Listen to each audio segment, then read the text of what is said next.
Subscribe कीजिए हमारे channel studies टीजीके को और लेटेस्ट अपडेट पाने के लिए बेल आइकन को प्रेस करें। हेलो दोस्तों, आपका स्वागत है आपके अपने चैनल में। दोस्तों आज मैं लेके आया आपके लिए एक डिटेल वीडियो हरियाणा के वनों से रिलेटेड। दोस्तों जो भी क्वेश्चन बने हैं आज तक वनों से रिलेटेड, जो भी बनने वाले हैं, सब कुछ वनों से रिलेटेड जितना भी कुछ मटेरियल है वो सब कुछ पढ़ेंगे। और हम एक सबसे बड़ी बात इसमें 2019 से रिलेटेड आंकड़े भी पढ़ेंगे, तो ताकि हमारा सब कुछ क्लियर हो जाए। 2019 से रिलेटेड ही आंकड़े आपसे ज़्यादातर पूछे जाएंगे दोस्तों, तो सुकून से आप सुनते जाएं, आपका सब कुछ क्लियर हो जाएगा। एक एक पॉइंट मैं आपका क्लियर करवाऊंगा दोस्तों, ठीक है। शुरुआत करते हैं दोस्तों। गठन के समय की बात है दोस्तों।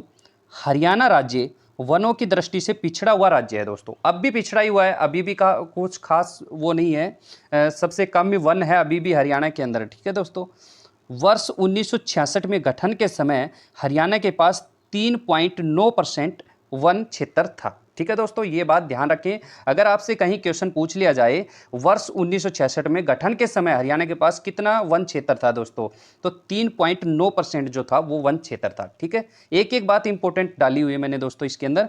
आगे है, भारत में राष्ट्रीय वन नीति पहली बार 1988 में बनाई गई थी दोस्तों, ठीक है। ध्यान रखना, भारत के अंदर जो वन नीति है, राष्ट्रीय वन नीति जो बनी थी वो 1988 में बनाई गई थी, जबकि हरियाणा की जो वन नीति बनी थी पहली वो 2006 में बनी थी। दोनों बात क्लियर। भारत की सबसे पहले कब बनी थी? 1988 के अंदर बनी थी, और हरियाणा की सबसे पहले कब बनी थी? 2006 के अंदर बनी थी दोस्तों, ठीक है। आगे चलते हैं।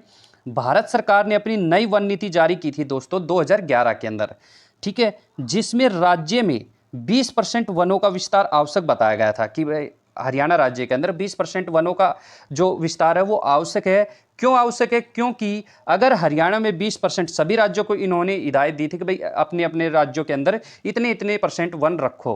क्यों करना था 20% वन? क्यों रखने थे हमें वो वन? इसलिए रखने थे दोस्तों ताकि पूरे भारत के अंदर 33% वन हो सके, ठीक है। इन्होंने अपने हिसाब लगा के बता दिया था कि इस राज्य में इतने इतने वन होंगे तो हमारा जो पूरा भारत है उस पर 33% वन होंगे, ठीक है दोस्तों। आगे चलते हैं, आगे देखते हैं दोस्तों। देखो, देहरादून में स्थित भारतीय वन सर्वेक्षण विभाग, जिसको शॉर्ट फॉर्म FSI कहा जाता है, द्वारा प्रत्येक 2 वर्षों में रिमोट सेंसिंग उपग्रह चित्रण से भारत में वनों की स्थिति पर आधारित एक रिपोर्ट जारी की जाती है दोस्तों। एक तो देखो बात ध्यान रखनी है आपको, कहीं आपसे क्वेश्चन पूछा जा सकता है, क्योंकि ये क्वेश्चन पूछे जाते हैं ऐसे क्वेश्चन। भारतीय वन सर्वेक्षण विभाग जो है, भारतीय वन सर्वेक्षण विभाग जो है वो कहाँ पर है दोस्तों? देहरादून के अंदर है, ठीक है। ये बात ध्यान रखें। और एक मौसम विभाग जो है वो भी देहरादून के अंदर है, ये भी आप ध्यान रखें। और जो वन से रिलेटेड जो रिपोर्ट है दोस्तों वो 2 वर्ष में मिलती है, हमें प्रत्येक 2 वर्ष में रिपोर्ट मिलती है, ठीक है। और दोस्तों जो ये रिपोर्ट मिलती है वो किस आधार पर तैयार की जाती है? ये उपग्रह से चित्र लिए जाते हैं दोस्तों, ठीक है। ऐसा तो है नहीं एक एक व्यक्ति जाके जंगल को चेक करके आए भाई यहाँ कितना है, यहाँ कितना है, ऐसा नहीं है। ये उपग्रह से वहीं पर चित्र लिए जाते हैं सभी जगह के, और उसके आधार पर ये रिपोर्ट जारी की जाती है दोस्तों, ठीक है। आगे है, वर्ष जो है 2019 की जो वन नीति जारी की गई है उसके अनुसार क्या है दोस्तों? सबसे जो ज्यादा वन क्षेत्र है वो मध्य प्रदेश के पास है क्षेत्रफल के अनुसार, ठीक है। मध्य प्रदेश के पास है, ठीक है। और सबसे कम वन जो है क्षेत्रफल में वो हरियाणा के पास है। अब ये 2019 के अनुसार बता रहा हूं दोस्तों। 1602 वर्ग किलोमीटर हो चुका है अपना हरियाणा के अंदर अब क्षेत्र। तो ध्यान रखना, सबसे कम क्षेत्रफल में कहां पर है? हरियाणा। परसेंट में भी सबसे कम कहां पर है? हरियाणा में ही है दोस्तों। ये बात भी आप ध्यान रखें, कितना है? 3.62%। और सबसे ज्यादा कहां पर? मिजोरम में। क्योंकि ये जो है दोस्तों इंडिया जीके से रिलेटेड आपके क्वेश्चन बन सकते हैं। सबसे ज्यादा कहां पर है? मध्य प्रदेश में। और परसेंटेज के हिसाब से सबसे ज्यादा कहां पर है? मिजोरम के अंदर। लेकिन सबसे कम हरियाणा, एक ही जवाब होगा दोस्तों, ठीक है। आगे चलते हैं। आगे है वन नीति 2019 के अनुसार कुछ और बातें हैं दोस्तों, वो हम समझ लेते हैं। हरियाणा का जो भौगोलिक क्षेत्र है 44,212 वर्ग किलोमीटर, काफी इंपॉर्टेंट है, बहुत ज्यादा इंपॉर्टेंट है, काफी पेपरों में देखने को मिलता है दोस्तों। तो ध्यान रखना, जो भौगोलिक क्षेत्र है वर्ग कितना है? 44,212 वर्ग किलोमीटर है। वर्ष 2017 में हरियाणा का जो वन आवरण था दोस्तों वो 1588 वर्ग किलोमीटर था, ठीक है। 2017 में कितना था? 1588 वर्ग किलोमीटर था। अब जो वर्तमान में 2019 में जो रिपोर्ट जारी की गई है दोस्तों उसके अनुसार ये 1602 44 वर्ग किलोमीटर हो गया है, जो कि राज्य के जो भौगोलिक क्षेत्र है, पूरा जो भौगोलिक क्षेत्र है 44,212 वर्ग किलोमीटर है, उसका कितना परसेंट है? 3.62% है दोस्तों, ये आप ध्यान रखें। अब 2017 जो वन रिपोर्ट है उसकी तुलना में हरियाणा का जो वन क्षेत्र है ना, वो 14.44 वर्ग किलोमीटर बढ़ गया है दोस्तों, ठीक है, इतना परसेंट बढ़ चुका है, लगभग 1% वृद्धि हुई है। जिसका मुख्य कारण क्या है दोस्तों? उसका मुख्य कारण है वृक्षारोपण किए गए हैं बहुत सारे, संरक्षण गतिविधियां भी की गई है, पेड़ों को बचाने का भी काम किया गया है दोस्तों। तो इस प्रकार के काम हरियाणा में किए गए हैं, इसीलिए यहाँ पर इतनी वृद्धि हुई है दोस्तों। अगर आपसे पूछा जाए कि सबसे ज़्यादा वृद्धि कहाँ हुई है, तो दोस्तों सबसे ज़्यादा जो वृद्धि हुई है वो महेंद्रगढ़ के अंदर हुई है, ठीक है, महेंद्रगढ़ के अंदर हुई है सबसे ज़्यादा वृद्धि, ठीक है दोस्तों, ये बात आप ध्यान रखें। आगे चलते हैं दोस्तों, पढ़ते हैं वन नीति जो है 2019 के अनुसार कुछ आंकड़े हैं वो भी हम समझ लेते हैं। कुल वन क्षेत्र, जिसको इंग्लिश में कहा जाता है फॉरेस्ट कवर एरिया, कितना है? 1602.44 वर्ग किलोमीटर, जो कि परसेंटेज में बनता है 3.62%, ठीक है। 2017 में कितना था? 1588 वर्ग किलोमीटर था, अभी मैंने बता दिया लेकिन फिर भी मैं आपको रिपीट कर देता हूं ताकि आपको अच्छे से समझ में आ जाए चीज़ें। 2017 में 1588 वर्ग किलोमीटर था। जो वृद्धि है दोस्तों वो कितनी हुई फिर इसके बाद? 2017 के बाद ये 14.44 वर्ग किलोमीटर, और उसको बना के फिर क्या बन गया था अपना? 2.44 वर्ग किलोमीटर, ठीक है। और वृक्ष आच्छादन जो क्षेत्र है, पेड़ जो हैं वो कितने हैं? ट्री कवर जो एरिया है वो कितना है? वो है दोस्तों 1565 वर्ग किलोमीटर, ध्यान रखना है दोस्तों इसको, 1565 वर्ग किलोमीटर है, जिसको परसेंटेज में देखा जाए तो 3.54% है दोस्तों, ठीक है। आगे चलते हैं, आगे है दोस्तों 2017 से में क्या था? 1415 वर्ग किलोमीटर था ये एरिया, जो अब 1565 हो गया है। तो कितनी वृद्धि हुई दोस्तों? ये हुई 150 वर्ग किलोमीटर की वृद्धि हुई है, ठीक है।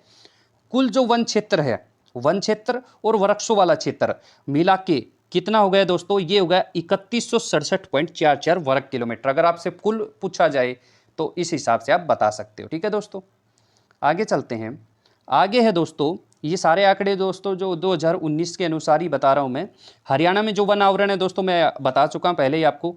अब देखते हैं अति सघन जो वन है हरियाणा के अंदर वो कितने हैं? वो 28 वर्ग किलोमीटर है दोस्तों। कितने हैं? 28 वर्ग किलोमीटर। जो परसेंटेज के हिसाब से देखें तो 0.006% है दोस्तों, ठीक है। और यहाँ पर है सामान्य सघन वन।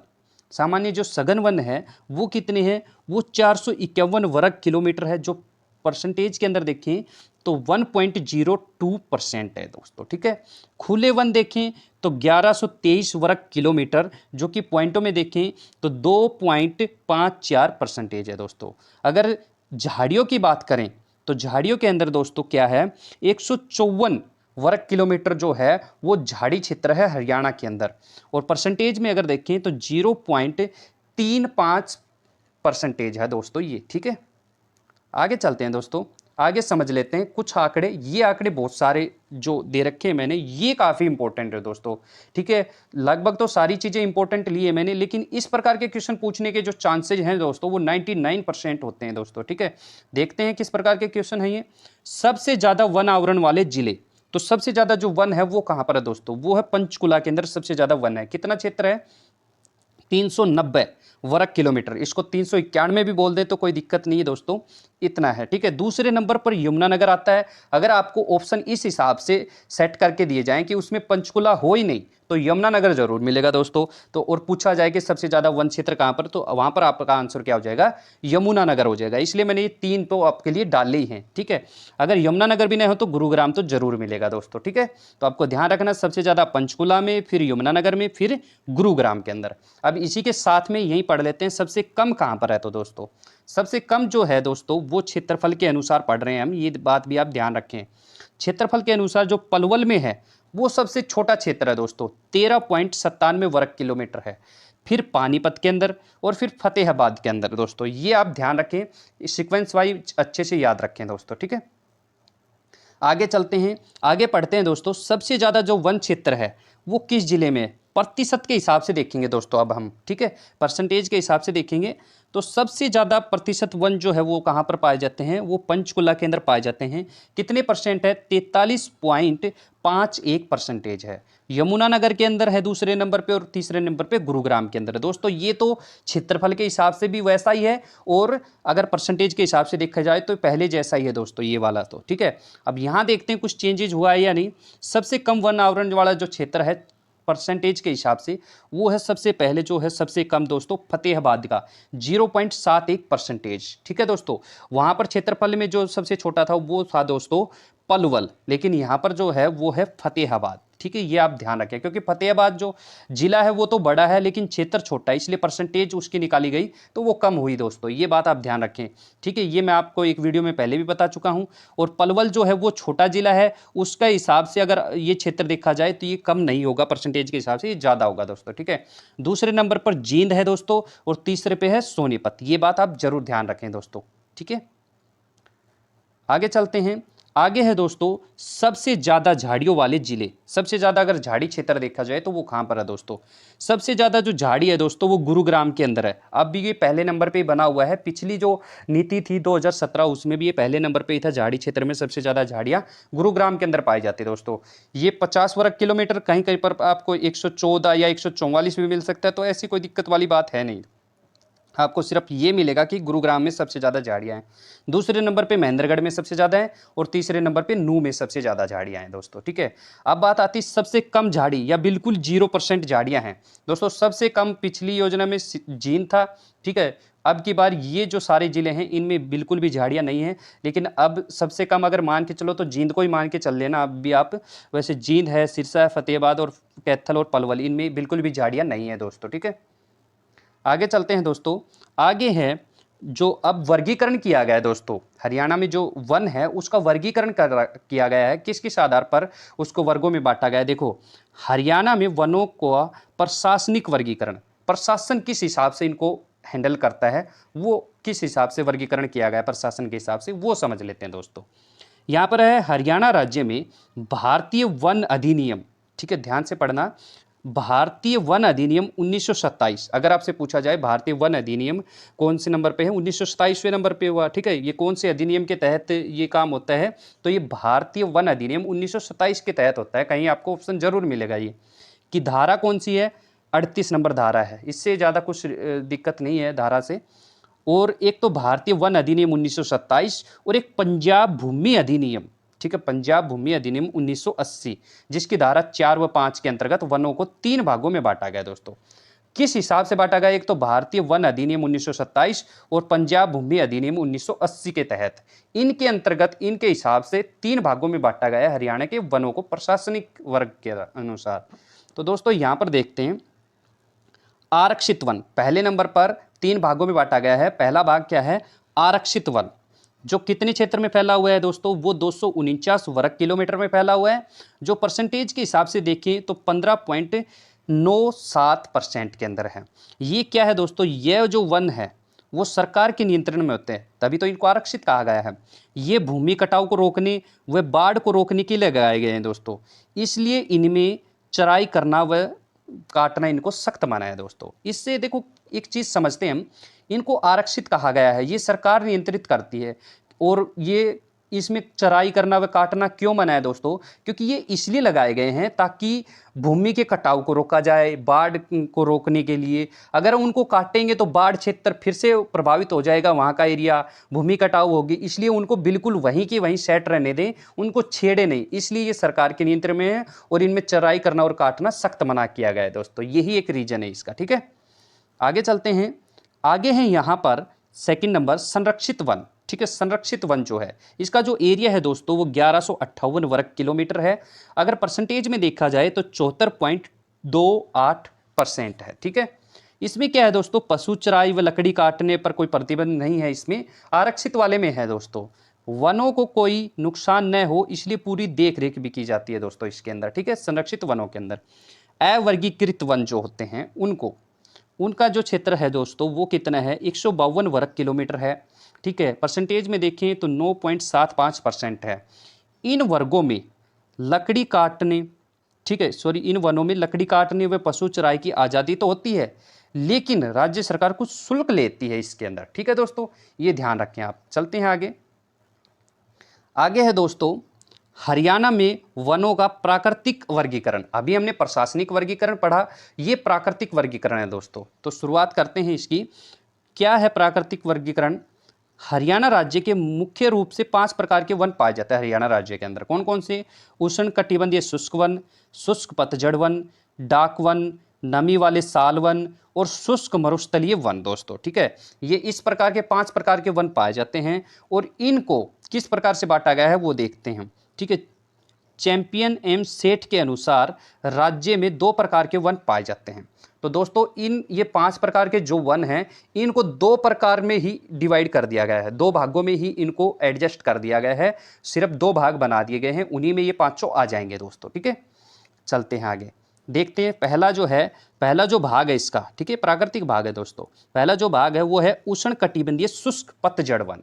अब उष्ण कटिबंधीय शुष्क पतझड़ वन दोस्तों वे होते हैं जो उष्ण कटिबंधीय आ गए, एक शुष्क पतझड़ वन आ गए। ये उष्ण कटिबंधीय का मतलब है जहां पर वर्षा कम होती है, ठीक है, जहाँ का सूखा सूखा सा वातावरण रहता है, वो ये है। तो दोस्तों आपको पता ही होगा, अगर आपको हरियाणा के इन्वायरमेंट के बारे में अच्छी सी नॉलेज है तो आपको ज़रूर पता होगा, अगर आपने पढ़ा होगा तो कहाँ का क्षेत्र अच्छा नमी वाला है, कहाँ का सूखा रहता है, कहाँ पर वर्षा कम रहती है। तो इस प्रकार का क्षेत्र जो दोस्तों आप रिलेट कर लोगे आसानी से। दोस्तों ये जो वन है ना, वो 20 से 40 सेंटीमीटर वर्षा वाले क्षेत्रों, अभी मैंने बताया था सिर्फ कितनी वर्षा, 20 से 40 सेंटीमीटर वर्षा होती है, जो कि महेंद्रगढ़ में, रेवाड़ी में, गुरुग्राम में, ठीक है, भिवानी में, ठीक है, यमुनानगर, कैथल, करनाल, सोनीपत आदि जिलों में मैदानी भागों में पाए जाते हैं इस प्रकार के वन। ठीक है दोस्तों, क्योंकि इन जगह पर क्या है, वर्षा थोड़ी कम होती है दोस्तों। यमुनानगर इसमें नहीं आएगा क्योंकि यमुनानगर में तो बहुत सारी वर्षा होती है दोस्तों, लेकिन इस प्रकार के जो वन है ना, वनों का जो वन जो है इस प्रकार के, वो यमुनानगर में भी पाए जाते हैं, ये इसका मतलब है। इन वन क्षेत्रों में क्या क्या पाया जाता है? शीशम, नीम, आम, जामुन, इमली, बड, टेड्डू, लसूड़ा लेसवे को बोलते हैं दोस्तों, सेलम आदि वृक्ष पाए जाते हैं। राज्य के शुष्क क्षेत्रों में जो सूखा क्षेत्र है, बिल्कुल ही सूखा क्षेत्र है मिट्टी वाला, उसमें किक्कर, फिरांस, जरबेटी, ठीक है, पिल्लू, नीम, खेर, ओक का मतलब आकड़े के पौधे जो होते हैं दोस्तों वो होते हैं, पाठा, थूहर, सरकंडा, बूई, संजिया आदि वृक्ष पाए जाते हैं दोस्तों। ठीक है, ये बात आप ध्यान रखें। चलते हैं आगे दोस्तों। आगे है उपोष्ण कटिबंधीय पाइन वन। दोस्तों उपोष्ण से मतलब है नमी वाली जगह जहां पर ज़्यादा वर्षा होती है, उससे रिलेटेड ये वर्ड होता है दोस्तों। ठीक है, यह वन जो है पहाड़ी क्षेत्रों के 100 सेंटीमीटर वर्षा वाले क्षेत्रों, जैसे कि 100 सेंटीमीटर वाले वर्षा क्षेत्र कौन कौन से दोस्तों? अंबाला है, पंचकुला, यमुनानगर तथा हिमाचल प्रदेश के सीमावर्ती क्षेत्रों में पाए जाते हैं ये।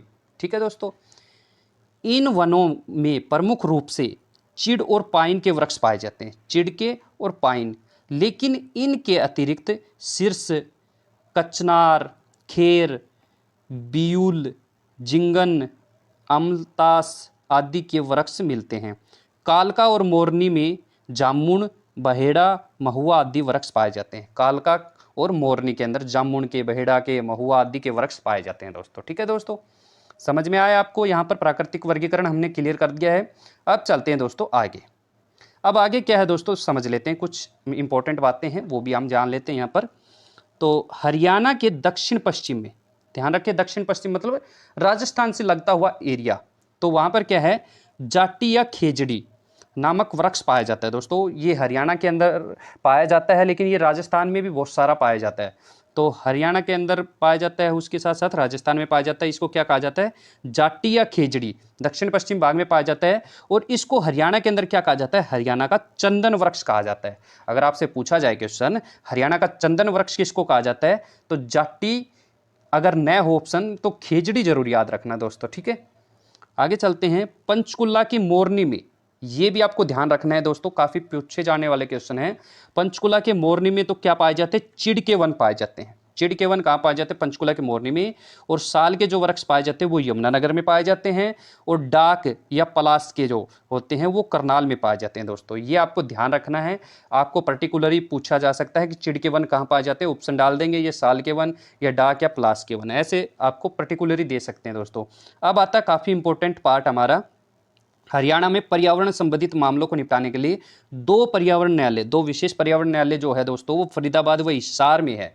ठीक है, काफ़ी बार ये क्वेश्चन पूछा गया है। तो जो दो न्यायालय हैं दोस्तों ये कहाँ पर है? फरीदाबाद व हिसार के अंदर है दोस्तों, ये आप ध्यान रखना। ठीक है, चलते हैं आगे। आगे है दोस्तों हरियाणा की प्रमुख वन संरक्षण योजनाएं व कार्यक्रम। तो दोस्तों इससे रिलेटेड जो वनों से रिलेटेड योजनाएं चलाई गई इनके संरक्षण के लिए या फिर पौधों को बढ़ावा देने के लिए, पेड़ों को बढ़ावा देने के लिए जो कार्यक्रम चलाए गए हैं उनके बारे में भी कुछ एक्स्ट्रा चीज़ें हम जान लेते हैं ताकि हमारा एक नंबर भी कटे नहीं दोस्तों आपको मैं बता देता हूँ, ये आपकी ही डिमांड पे वीडियो आई है, वरना तो हम थोड़ा सा लेट कर सकते थे इस वीडियो को।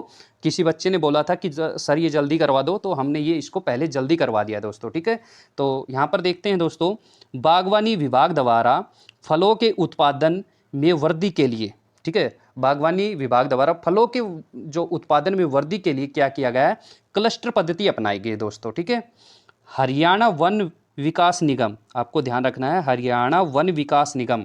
अगर आपसे पूछा जाए कि हरियाणा वन विकास निगम की जो स्थापना है वो कब की गई थी, वो दिसंबर 1989 में की गई थी दोस्तों। ठीक है, 1989 में की गई थी, ये आप ध्यान रखें। अब कुछ और इंपॉर्टेंट बातें हैं। हरियाणा में वन विभाग, ठीक है, हरियाणा का जो वन विभाग है उसकी एक प्रमुख रही हुई है दोस्तों, देश की भी प्रथम थी वो महिलाओं में, और प्रथम महिला कौन थी? अमरिंदर कौर। ठीक है, देश की भी पहली जो महिला थी वो थी अमरिंदर कौर, जो कि महिला एक विभाग प्रमुख थी, वन विभाग प्रमुख। ठीक है दोस्तों, अब वर्तमान में कौन है वन विभाग? हरियाणा का वन विभाग का प्रमुख जो है वर्तमान में कौन है दोस्तों? वो है जी अनुपमा, जो कि ASI है। ठीक है दोस्तों, ध्यान रखना है। चलते हैं आगे दोस्तों। आगे है यहाँ पर जो मैंने बताई योजनाएं वगैरह, वो शुरू करते हैं दोस्तों। वो क्या क्या योजनाएं चली हैं? फर्स्ट योजना है सामुदायिक वानिकीय योजना।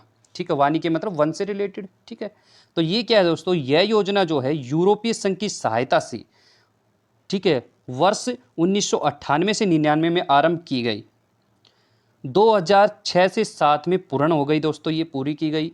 इस योजना के अंतर्गत लगभग 27,000 एकड़ भूमि पर पौधारोपण किया गया दोस्तों। तो आपको ध्यान रखना है, आपको नाम दे दे सीधा, सामुदायिक वानिकी योजना किससे रिलेटेड है? तो वो वनों से रिलेटेड है या पौधारोपण से रिलेटेड है। ठीक है दोस्तों, और ये कब शुरू हुई थी दोस्तों? ये हुई थी 1998 से 99 में शुरू हुई थी। पूरी कब हुई दोस्तों? ये हुई थी 2006 से 7 में। अगर आपसे क्वेश्चन पूछा जाए कि इसके तहत कितने पौधारोपण किए गए, तो दोस्तों कितनी भूमि पर? ये 27,000 एकड़ भूमि पर पौधारोपण किए गए थे इससे रिलेटेड। ठीक है, आगे है हर घर हरियाली योजना दोस्तों। ये नई योजना है एक प्रकार से, ये की गई थी दोस्तों शुरू हरियाणा सरकार द्वारा 2015 में ये शुरू की गई थी। इस योजना के अंतर्गत स्थानीय प्रजाति के विकास पर बल दिया गया दोस्तों। ठीक है, स्थानीय जो प्रजातियां हैं उनके विकास पर बल दिया गया। इन स्थानीय प्रजातियों के अंतर्गत, जो स्थानीय प्रजाति मतलब जो आसपास के एरिया में जो स्थानीय मतलब एक ग्रामीण एरिया की जो जाति जो होती है पेड़ों की, उन पे बल दिया गया, उनको ध्यान में रखा गया। क्या क्या है वो गाँव में दोस्तों आपको मिलते हैं? पीपल, नींबू, अनार, देसी आम, जामुन, अरहर, बहेड़ा, सहसूत, बेरी, बकैन, जड़ी, रोहेड़ा, बड़, गूंदनी आदि को सम्मिलित किया गया दोस्तों। इसके तहत हर घर हरियाली योजना कब शुरू हुई थी? पूछा जाए आपसे 2015 में। हर घर हरियाली जो योजना है वो किससे रिलेटेड है? वो वनों से या पौधारोपण से, ऐसे कुछ आपको ऑप्शन देखने को मिलेंगे दोस्तों। ठीक है, चलते हैं दोस्तों आगे। आगे है कंडी योजना। जो कंडी योजना है दोस्तों वो किससे रिलेटेड है? विश्व बैंक द्वारा संपोषित यह योजना अंबाला यमुनानगर जिले के उत्तर पूर्वी भाग में शिवालिक क्षेत्र, ठीक है, शिवालिक क्षेत्र में पुनः वृक्षारोपण से संबंधित है दोस्तों ये योजना। यह योजना वन, कृषि, पशुपालन और बागवानी विभाग की समेकित योजना है दोस्तों। ये वनों के भी, कृषि के लिए भी, पशुपालन के लिए भी और बागवानी के लिए भी ये योजना है दोस्तों। जो कंडी योजना है दोस्तों वो किसके लिए है? शिवालिक क्षेत्र के लिए। अगर आपसे पूछा जाए शिवालिक क्षेत्र में पौधा वृक्षारोपण के लिए कौन सी योजना चलाई गई थी, तो कंडी योजना शिवालिक क्षेत्र में। तो आपसे पूछा जाए कि अरावली क्षेत्र में वृक्षारोपण के लिए कौन सी योजना चलाई गई, तो दोस्तों वो पढ़ते हैं अभी आगे, ठीक है। ध्यान रखना है शिवालिक के लिए कौन सी है और अरावली के लिए कौन सी है। अब आती है अरावली पर्वत श्रृंखला पुनर्वास योजना। ये है दोस्तों यूरोपीय आर्थिक समुदाय द्वारा संपोषित यह योजना अनावर्त अरावली पहाड़ियों पर पुनः वृक्ष लगाने संबंधित है दोस्तों। तो अरावली पहाड़ी पर वृक्ष लगाने के लिए कौन सी है? अरावली पर्वत श्रृंखला जो योजना है वो। अब आती बहुत ज़्यादा इंपॉर्टेंट एक और योजना जो कि एक कार्यक्रम है एक प्रकार से दोस्तों, ये एग्जाम में काफ़ी बार पूछा गया है। क्या है ये? Grinning of Haryana. अब पूछा जाता है ये किससे रिलेटेड है? ये पौधारोपण से रिलेटेड है, वृक्षारोपण से रिलेटेड है दोस्तों, ऐसा आपको ऑप्शन मिलता है। अब ये कब चली थी ये भी पूछा गया है दोस्तों। तो ग्रीनिंग ऑफ हरियाणा जो एक कार्यक्रम है ये बड़े स्तर पर किया गया था दोस्तों, वृक्षारोपण का कार्य, ठीक है, और वृक्षारोपण से रिलेटेड है। और ये योजना दोस्तों ये 1989 से 90 में शुरू की गई थी दोस्तों, ये आप ध्यान रखना। अब देखो ये 1989 से 90 में इतने बड़े कार्यक्रम किया गया पेड़ लगाने का, लेकिन 2006 में इन्होंने वन नीति सबसे पहली 2006 में वन नीति निकाली, ये आप ध्यान रखें। कार्यक्रम तो पहले ही हो चुका, लेकिन वन नीति कब निकली? 2006 के अंदर निकली, ठीक है दोस्तों। तो आगे चलते हैं। आगे है हमारा वनस्पति योजना। एक वनस्पति योजना चली दोस्तों, वो कब चली? 1 नवंबर 2006 में एक वनस्पति योजना के तहत यमुनानगर के अंदर चौधरी देवीलाल प्राकृतिक पार्क बनाया गया था। अब आपसे पूछा जाए कि चौधरी देवीलाल पार्क प्राकृतिक जो पार्क है वो किस योजना के तहत बना गया? तो एक वनस्पति योजना के तहत बना गया। कब बना ये दोस्तों? ये बना 1 नवंबर 2003 को बना था, ठीक है।